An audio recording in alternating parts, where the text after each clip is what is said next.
Hey everyone! Welcome back to Mustard Soul, the place where we explore deep things with just a pinch of curiosity. Today, we are diving into something that might surprise you: 7 weird facts about the Catholic Church. Whether you're Catholic, curious, or just love learning strange and unexpected things, this one's gonna be good. Let's jump right in. So, first off, did you know the Vatican has its own observatory? Yep, the Vatican Observatory is one of the oldest astronomical research institutions in the world.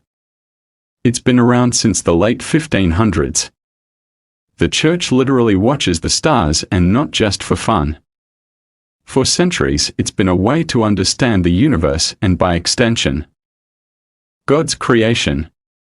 It might seem odd for a religious institution to run a space observatory, but for the Catholic Church, science and faith have always been friends, at least officially. Now here's another weird one: there's a secret archive under the Vatican, and it's huge.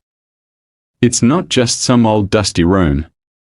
It's over 50 miles of shelves filled with historical documents, papal letters, and official records going back over 1,200 years.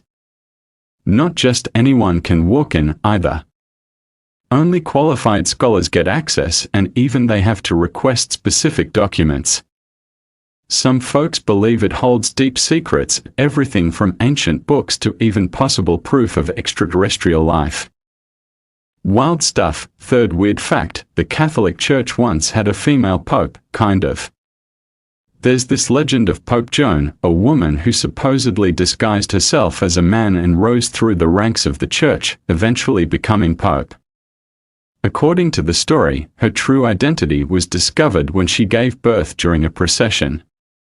Most historians say it's probably a myth, but the tale was so widespread in the Middle Ages that for centuries, popes had to sit on a special chair with a hole in the seat to confirm their masculinity.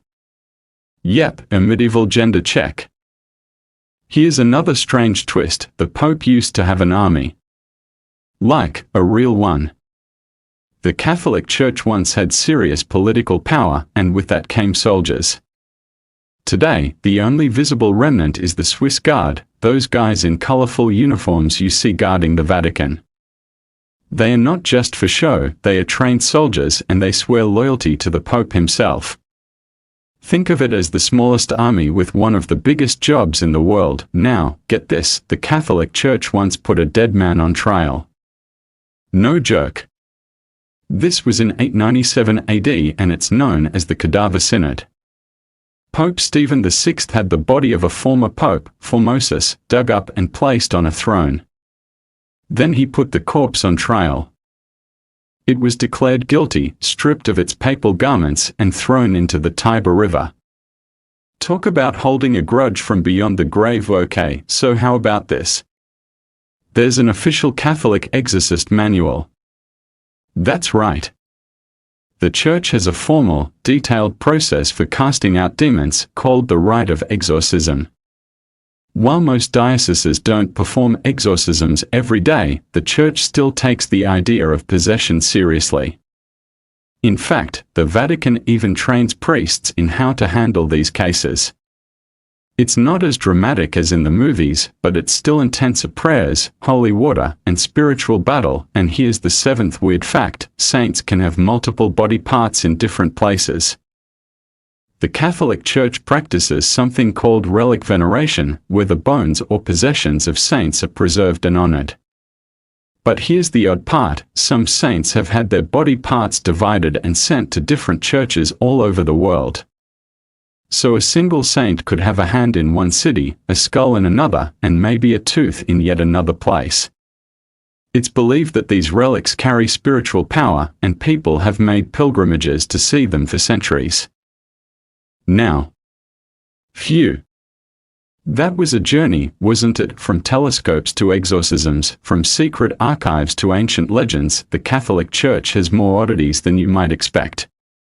Whether you're religious or not, one thing's for sure: history is full of surprises, and the Church has been around long enough to collect a lot of them. So, what do you think? Which fact surprised you the most? Do you know any other weird or curious things about the Catholic Church that we missed? Drop it in the comments. We love hearing your thoughts. And hey, if you enjoyed this dive into the strange side of history, don't forget to like, subscribe, and tap the bell so you don't miss the next episode from Mustard Soul. Until next time, stay curious, stay thoughtful, and remember, a little mustard seed can still shake the world. Peace out.